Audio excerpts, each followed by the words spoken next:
አካል እንደሆነ ይነገራል። በተለይ ግን ማያሚ ፍሎሪዳ ግዛት እና ቤርሙዳና ፑርቶሪኮ በተባሉ ቦታዎችና ደሴቶች ተዋስኖ የሚገኝ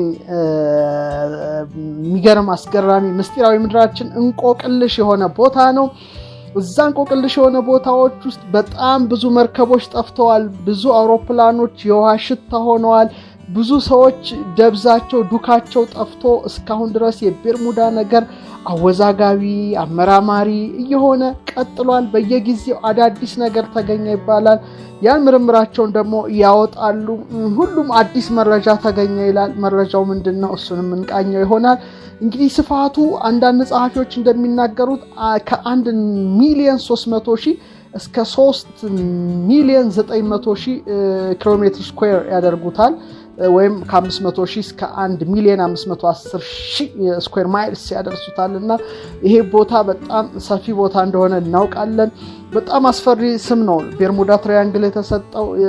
አንደኛው ዴቪልስ ትራያንግል ወይም የሰይጣን ትራያንግል ተብሏል። ምክንያቱም ብዙ መርከቦችን፣ ብዙ አውሮፕላኖችን፣ ብዙ ሰዎችን ደብዛቸውን ዱካቸውን ስላጠፋ ማለት ነው። ሌላው ደግሞ ዘዴሊ ቤርሙዳ ትራያንግል በመባል ደግሞ የሞት ትራያንግል ሁሉንም ዋጥ ስልቅጥ አድርጓልና የሞት ትራያንግል ይባላል። ሌላው ደግሞ የአትላንቲክ መቃብር በመባልም ስም ተሰጥቶታል። ክቡራን ተመልካቾቻችን እንግዲህ ስለዚህ ምስጢራዊ ቦታ ነው ዛሬ የምንነጋገረው። ግን በዛሬው ክፍል 1 መርሃ ግብራችን ላይ የምናየው ስንት መርከብ ጠፍቷል፣ ስንት አይሮፕላን ጠፍቷል በቤርሙዳ ትራያንግል ውስጥ የሚለውን እናይና በሚቀጥሉት ደግሞ ምክንያቶቻቸውና የቤርሙዳ አስደናቂ ነገሮችን ጨማምረን ነው የምናየው።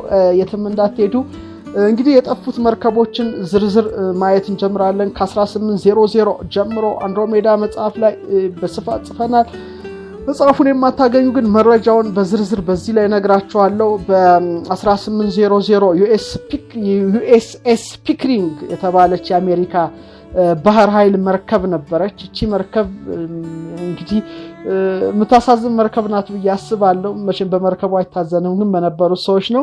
90 ሰዎች ነበረ ዩኤስኤስ ፒክሪንግ አሳፍራ ከጓድሉፕ ተነስታ ወደ ዴልዌር ያለ መንገድ ደስ ብሏቸው ተሳፋሪዎቹም ሲጓዙ በድንገት 90 ሰዎችን ያሳፈረችው ዩኤስኤስ ፒክሪንግ የውሃ ሽታ ሆና ጠፋች። እንግዲህ የመጀመሪያው ሰለባ ሆናለች። ከዛ በፊትም ብዙ ሰለባዎች አሉ ከተመዘገቡት ውስጥ ማለት ነው። ሁለተኛው ደግሞ በጣም የሚያሳዝነው በ1814 ላይ ነው።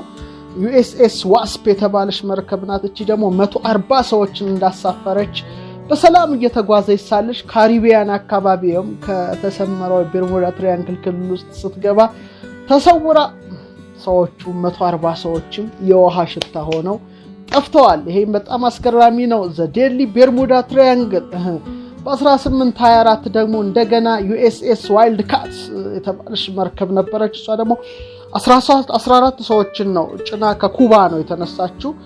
ኩባ ተነስታ ጉዟን ወደ ቶምኪንስ ደሴት ነበረ የምታደርገው። በድንገት በዛ ክልል ውስጥ ገብታ ተሰውራለች። መርከቧ ቤርሙዳ ዋጥ ስልቅጥ አድርጓታል። ሌላው ደግሞ በ1840 ሮዝሊ የተባለች መርከብ የጫነቻቸው ሰዎች ሰዎቹ ጠፍተዋል።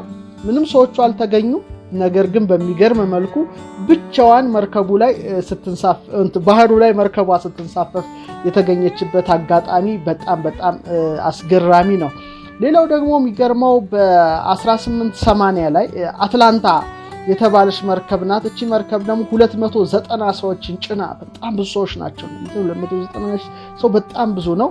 ከቤርሙዳ ወደ እንግሊዝ ነበረ ያቀናች የነበረችው። ግን ብዙም ሳትርቅ 290 ሰዎቿን አስበልታ እሷን መርከቧም ጠፍታለች። ይሄ ሁሉ የተከናወነው ቤርሙዳ ትራያንግል ዘዴቪልስ ትራያንግል ወይም ዘዴሊ ቤርሙዳ ትራያንግል ወይም የአትላንቲክ መቃብር በተባለው ምስጢራዊ ቦታ ነው።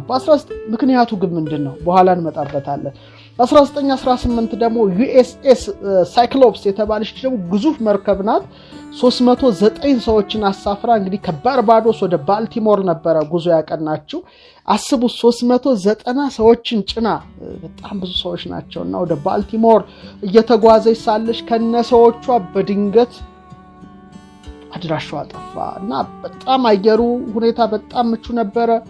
የሬዲዮ መልእክትም አስተላልፋለች። ግን መርከቧን ለማግኘት የተደረገው ልፋት አድካሚ ውጣ ወረድ ግን ምንም የሆነ አንድ እንኳን ክሉ ሳይገኝ ድራሿ ጠፍቷል። በ1921 ካሮል ድሪንግ የተባለች መርከብ ደግሞ የጫነቻቸው ሰዎች እሷም የት እንዳደረሰቻቸው ሳይታወቅ ይቀሐመሩም ሁሉም በአጠቃላይ መርከቡ ክሩ ሁሉ ጠፍተው ብቻዋን መርከቧ ብቻ ካሮላይና ላይ ተንሳፋ ተገኝታለች። ምንድነው ሰዎቹን የሚፈልግ አካል ምንድነው?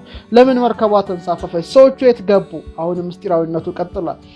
በ1925 ዓመተ ምህረት ኤኤስኤስ ኮቶፓክሲ የተባለች ናት። እቺ ደግሞ ኮቶፓክሲ መርከብ ናት። እቺ ደግሞ ከቻርልስተን ነው ተነስታ ወደ ሃቫና ኪዩባ ነበረ ጉዞ የምታደርገው።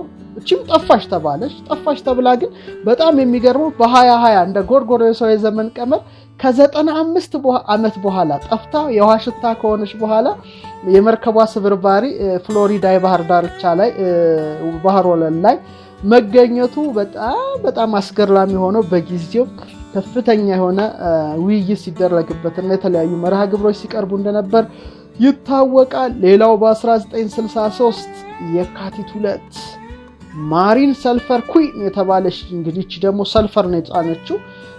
በተለይ ድኝ የሚባለው ማዕድን ነው ጭና ስጓዝ የነበረው። 39 ሰዎችን አሳፍራለች መርከቧ። ድኙም የለ መርከቡም የለ ሰዎቹም የሉ። ስብርባሪዋ እንኳን አንድ እንጨት እንኳን ሳይገኝ መርከቧን በቤርሙዳ ትሪያንግል ዋጥ ስልቅጥ አድርጎ አስገብቶታል ማለት ነው። 2015 ሐምሌ 24 ደግሞ 2014 ዓመት ሰዎች ናቸው በባሃማ አሳ አጠኑ ነበረ ጉዞ እያደረጉ ድንገት ነው ደብዛቸው ወጣ። እንግዲህ በጊዜው የአሜሪካ የባህር ጠረፍ ላይ ዘብ የሆኑ ወይም የሚጠብቁ የነበሩት በጣም ከፍተኛ የሆነ አሰሳ ነው ያደረጉት።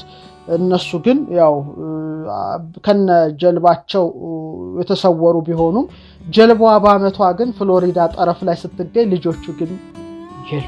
የውሃ ሽታ ሆኗል። የውሃ ሽታ ማለት ምንድነው? ዱካ ማያስቀር ማለት ነው። ይሄ ደግሞ በጣም አስገራሚ ነው።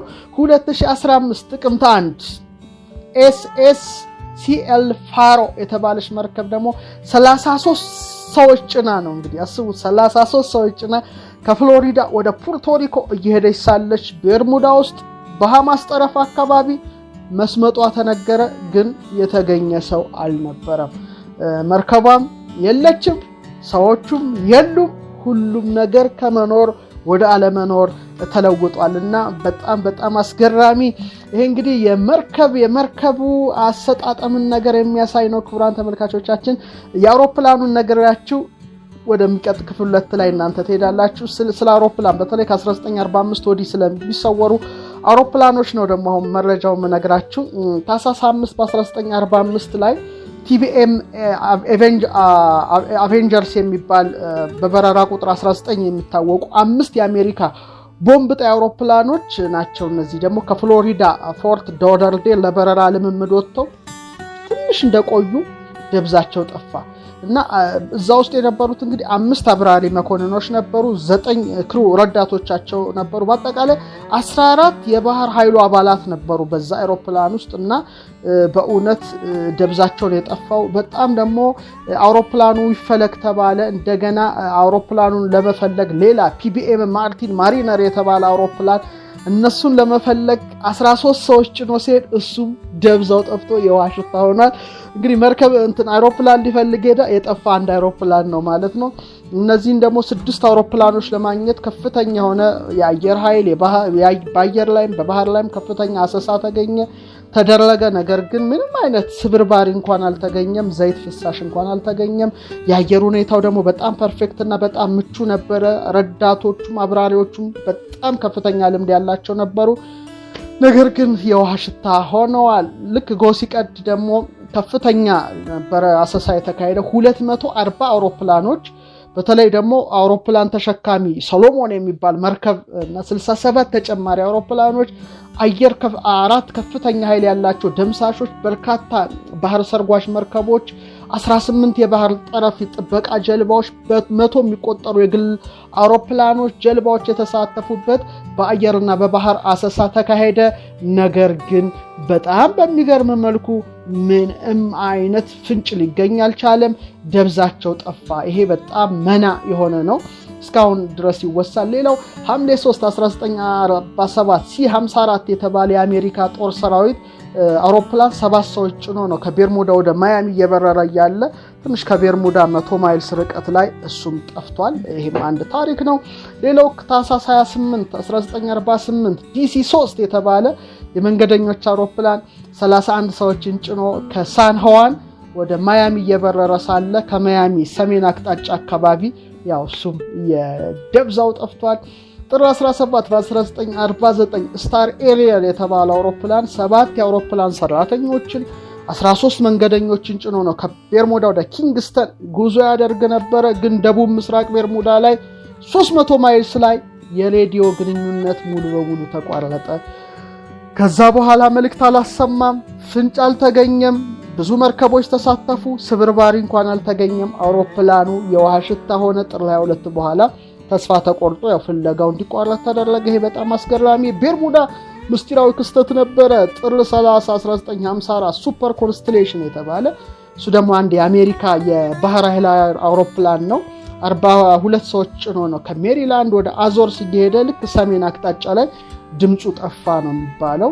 ምናልባት ግን በደንብ ያልተሰማ የአደጋ ጊዜ ሜዴ አደጋ ጊዜ ደወል ጥሪ መተላለፍ ጨምሮ ነበር። ነገር ግን ወዲያው ጠፋ። ይሄም ደብዛው የጠፋ አንድ አስገራሚ የቤርሙዳ ምስጢራዊ እንቆቅልሽ የሆነ ቦታ ነው።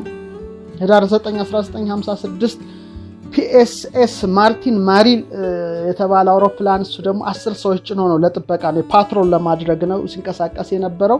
እዛው ከቤርሙዳ ተነስቶ እዛው ቤርሙዳ አጠገብ 30 ማይልስ ርቀት ላይ ተሰውሯል። ጥር 8 1962 ደግሞ KB-50 የተባለ እንደዚህ የአሜሪካ አየር ኃይል አውሮፕላን እሱም 8 ሰዎች ጭኖ ነው ከሰሜን ካሮላይና ወደ አዞርስ እየበረረ በአሜሪካና አዞርስ መካከል ላይ ግንኙነቱ ተቋረጠ፣ ጠፋ። ይሄ በጣም አሳዛኙ ክስተት ነው። ነሐሴ 8 1963 ደግሞ KC-135 የተባሉ ሁለት አውሮፕላኖች ወደ 10 ሰዎች ጭነው ነው እነሱም ደብዛቸው ጠፍቷል። ሌላው መስከረም 22 1963 ዓመተ ምህረት ላይ C-133 ካርጎ ማስተር የተባለ አውሮፕላንም እንደዚሁ 10 ሰዎች ጭኖ ወደ አዞርስ ሲደርስ ደብዛው ጠፋና በጣም ነው። ሌላው ሰኔ 7 በጣም አስገራሚው 1964 ካሮላይና ካሲዮ የተባለች አውሮፕላን አብራሪ ስለሷ በኋላ መጣበታ ነው ከባሃማ ወደ ግራንድ ተርክ ደሴት ተጉዛ ቦታው ላይ ስትደርስ ህንጻና ሰው የሌላቸው ማይታወቁ ደሴቶች ላይ መድረሷን ሪፖርት አደረገች። ግን ግራንድ ተርክ ብዙ ሰዎች የነበሩበት ለምን ይሄን አለች ምናቀው ነገር የለም። ግን ፍንጩ በኋላ በሚቀጥለው ቪዲዮ ትመለከቱታላችሁ። እና አነስተኛ አውሮፕላንና 30 ደቂቃ ደሴቱን ስትዞር እንደነበረ ታች ያሉት ደሴት ውስጥ የነበሩ ሰዎች መስክረዋል። እሷ ግን የዋሽታ ሆና ቀርታለች። ሌላው ሰኔ 9 1965 C-111 የተባለ አውሮፕላን 10 ሰዎችን ጭኖ ከማያሚ ወደ ግራንድ ተርክ እሱም ሲሄድ ፍሎሪዳ እና ግራንድ ተርክ ደሴት ላይ ድራሹ ደብዛው ነው የጠፋው። ክቡራን ተመልካቾቻችን ጥር 11 1967 YC-122 የተባለ አውሮፕላን እሱም 4 ሰዎች ጭኖ በፎርት ላውደርዴል እና በሃማስ መካከል ደብዛው ጠፍቷልና ይሄ ቤርሙዳ ትራያንግል ደብዛን በማጥፋት የሚታወቅ ነው። ሌላው ሁለት ነገር ያቻው አበቃለው። 2007 ሚያዝያ 10 ፓይፐር PA-4631P የተባለ አውሮፕላን እሱም ደብዛው ጠፍቷል። 2008 የቅርቡን ታህሳስ 15 BN-2A ፕሪንስ ስላንደር የተባለ አውሮፕላንም ከሳንቲያጎ ወደ ባሃማስ ሲጓዝ እሱም ካሪቢያን ባህር አጠገብ መጥፋቱ ተሰምቷል። 2017 ግንቦት 15 MBU-2B የሚባል አውሮፕላን ነው ከፑርቶሪኮ ወደ ፍሎሪዳ ሲጓዝ ከራዳር ውጭ ሆነ ጠፋና ይሄን ሁሉ ነገር ዋጥ ስልቅጥ ያደረገው ቤርሙዳ ትራያንግል እጅግ አስገራሚ ነው። ክቡራን ተመልካቾቻችን ስለ ቤርሙዳ